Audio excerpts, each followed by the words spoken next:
Hello people, so after 2 weeks away we finally got a chapter of One Piece to sink our teeth into, and speaking of sinking our teeth, it looks like Otama is in the mouth still of Kamijiro, who we come to find out is the lance on the crotch or on the belt, Lord Hodum. We also get introduced to the other headliner, which is Lord Speed.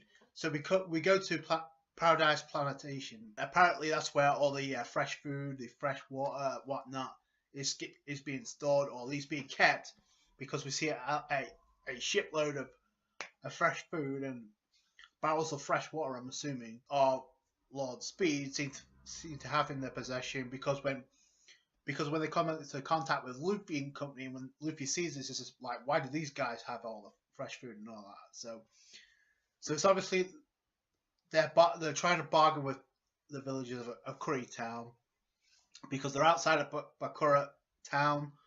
I guess they actually arrive. They say open the gates. We actually get introduced to Lord Speed, and wouldn't you know, she also has Oda with these fetishes when it comes to like these crazy looking appearances of Zoan type devil fruit users continues. I mean, my gosh, what is it? We had a mouse man, then we had a lion on a crotch, and now we had a rabbit man before then. And now we have a horse lady. So obviously Oda's displaying his fantasies all over the place.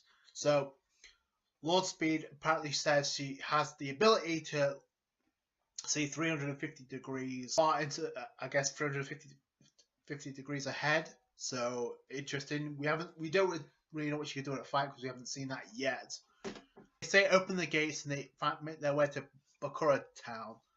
That's where we pick off with, I guess, Otama still in the mouth of Kamijiro, still disturbing, and Kiku there explaining we can't cause a scene, we can't get these people riled up or get Lord Hodum mad, because right now he's under the command Jack, who oversees Curry Town. So we got that revelation, big moments that happened in this chapter. This is the first explanation of he oversees Curry Town. So if they fight with any of the headliners under Jack, then I guess the villagers of Curry Town are going to pay dearly. We saw what happened on Zo. In fact, I find it interesting because Zoro's the one to mention, oh, he's the one that destroyed Zunisha. Now he says Zo, and then Luffy says, yeah, oh yeah, I remember, the one that poisoned Neko and Ino, Moshi Inarashi, right? At first I think it's just a gag, because then you had Okiku saying, oh, why are they talking about animals? Like, obviously Zo meaning elephant, Ino meaning dog, and Neko meaning cat, right? I thought that was just Luffy's gag, but I'm thinking about this, I'm like, wait a minute. Maybe Oda did that deliberately, because we know for a fact Zunisha or on Zo, above the road poneglyph we saw, there is a Kazuki clan, right? We know about the whole thing with Nekomashi Inarashi overseeing it for centuries, right? For years. So what if Oda had Luffy say that deliberately? Like, we would have got some, what we all thought, and more information about Okiku knowing something or being a part of the Kazuki clan, which I think a lot of people are putting two to two together. So there's definitely something going on with Okiku. Your boss is like Shuntamaru, right? And then you have, obviously Luffy and Zoro are clueless about this, but you have Okiku's like Shuntamaru. So it's obvious we're going to see who this is. Now, we could have already met this person, or guy or girl, because people that could be. And if Okiku actually knows them, I think one is the bloke that we see in the visual with the blonde hair, or if that's not Orochi, then it has to be the Shuntamaru character, or it's the real identity of Asuru, who we saw at the beginning of this chapter, because we see a kid having the same problems of Otama, because in order to prevent himself, because obviously he's from Wano, it's like, oh, warrior shame, he went drinking the contaminated water from the polluted factories. So you have Asuru like being there, and I'm wondering, okay, so is this Shuntamaru's Asuru the true identity? Because it was weird how she was introduced in the first place. Okay, so a lot of people speculate she may be a spy working for Kaido, but we don't know for sure. So that could be who Shantamaro is, or like I said, it could be the person who we've already seen in the visual almost a year ago.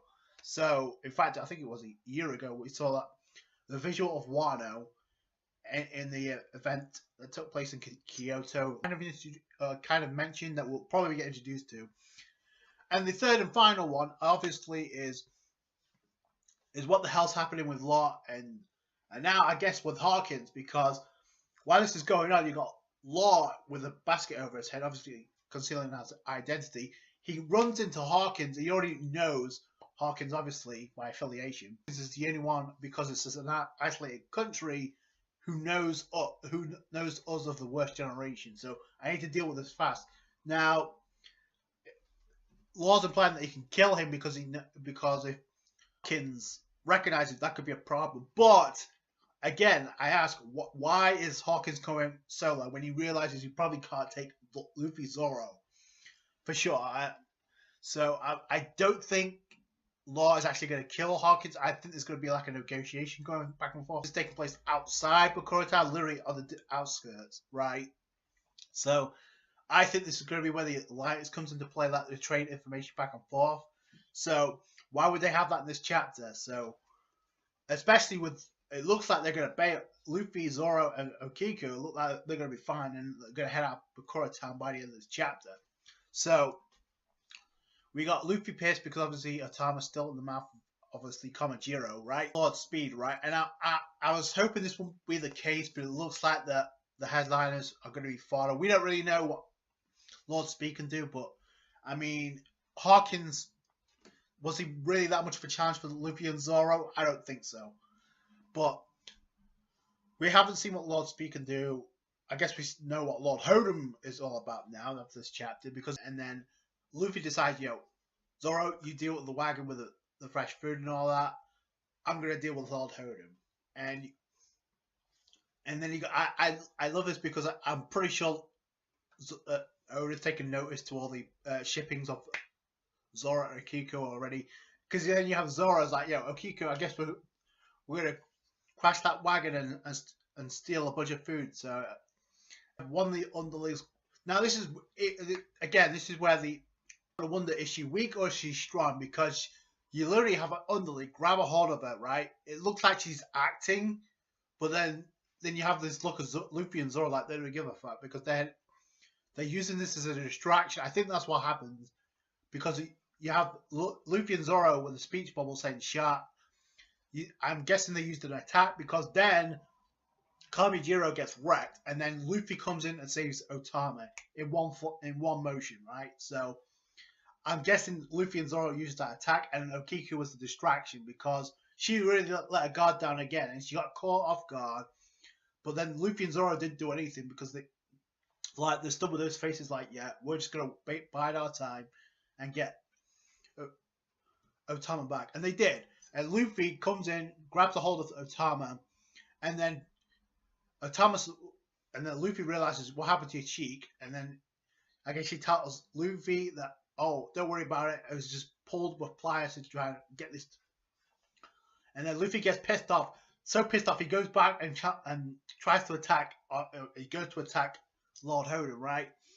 And then Hodem uses a fire-based attack, or at least Kamijiro does.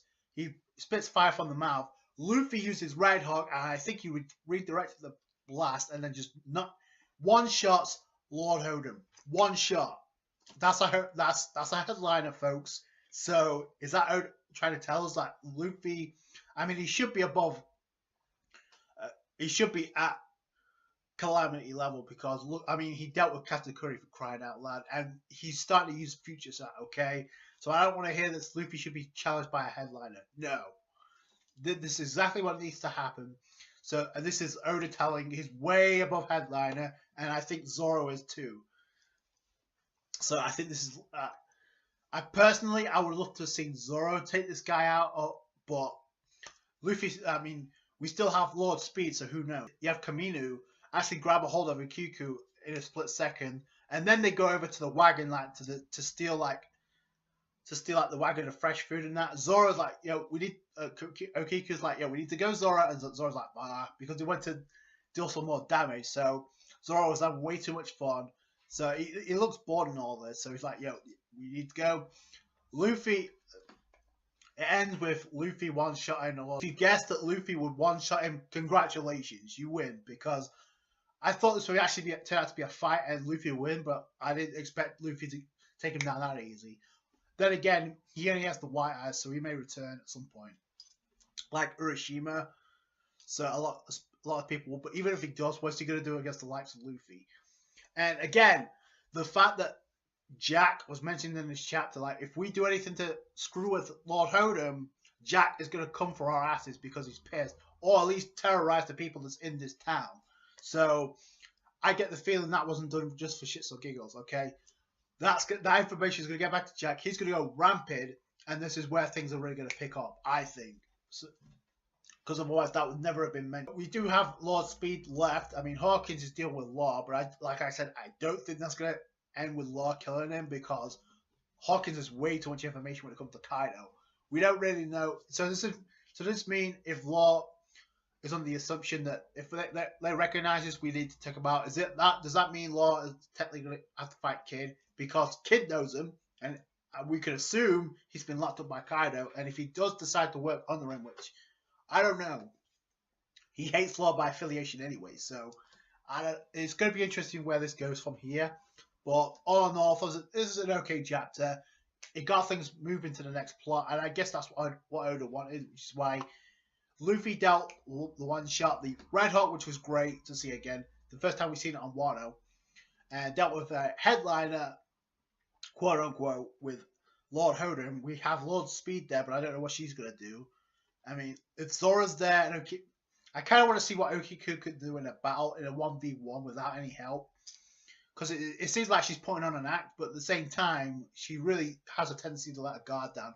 Or make us the assumption that she lets her guard down. Again, I reiterate, there's something going on with the whole thing with when Jack brings up, Zoro brings the whole thing with Jack devastating Zo. He never says Zonesia, right? So, and then Luffy's the one that says, "Oh, the one that got not he should have been KO'd because he got done in by Zo." He never says Zunisha, so I think that's done purposely. But let me know what you guys think down below.